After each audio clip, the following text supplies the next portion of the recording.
Warning!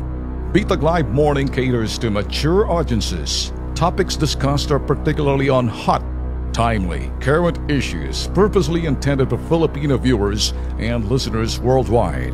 Discussions may contain language that may not be appropriate for some sensitive audiences.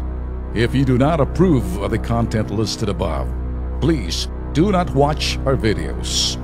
If you wish to continue, we strongly advise that you proceed with caution. Viewer maturity is advised. Nahul nga ng Doberman si Sunny T. Wala ba? Meron? Okay. Happy New Year. Happy New Year. Ano pakisabi? Sandali na. Ipakihina ng konti. Okay, sige. Paparinig ha? Okay. I will translate.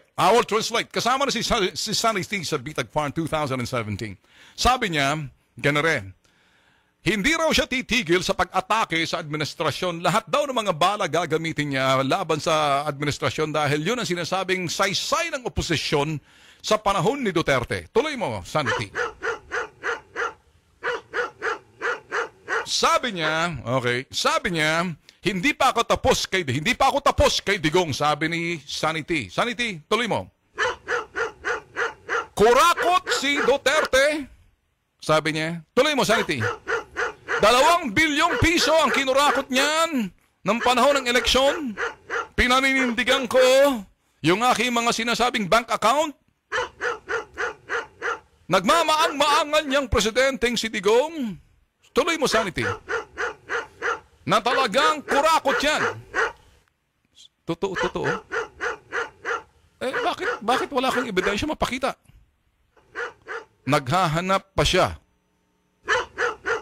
Nananawagan daw siya kung sino man ang may mga impormasyon na nauukol sa sinasabing tagong yaman ng presidenteng pangalan ay Rodrigo Duterte na isumbong. Tuloy mo. Isumbong kay Sunny T. Makipag-ugnayan agad kay Sunny T. Nang sa gayon, matigil na ang kabalbalan dahil hindi pa raw siya tapos sa kanyang paglalantad sa mga korupsyon, katiwalian at mga tagong yaman ni Duterte. Ipinapangako niya sa loob nitong 2017, hindi siya titigil maliban na lamang kung siya'y mawala na ng boses at matuluyang wala ng boses, pero hanggat meron siyang kamay at isusulat niya na lang. Okay? Hindi ka ba napapagod yan, Sanity, sa ginagawa mo? Hindi ka ba napapagod? Sunny, sagot. Okay, sabi niya, habang siya'y nasa Senado, tuloy mo lang, hindi ako titigil.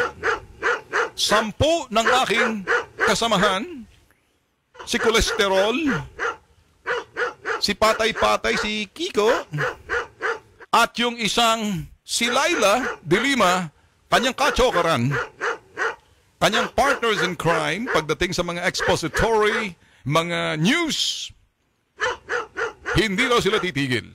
Okay, tama na. Shut up! Okay, yan ho si Sunny T.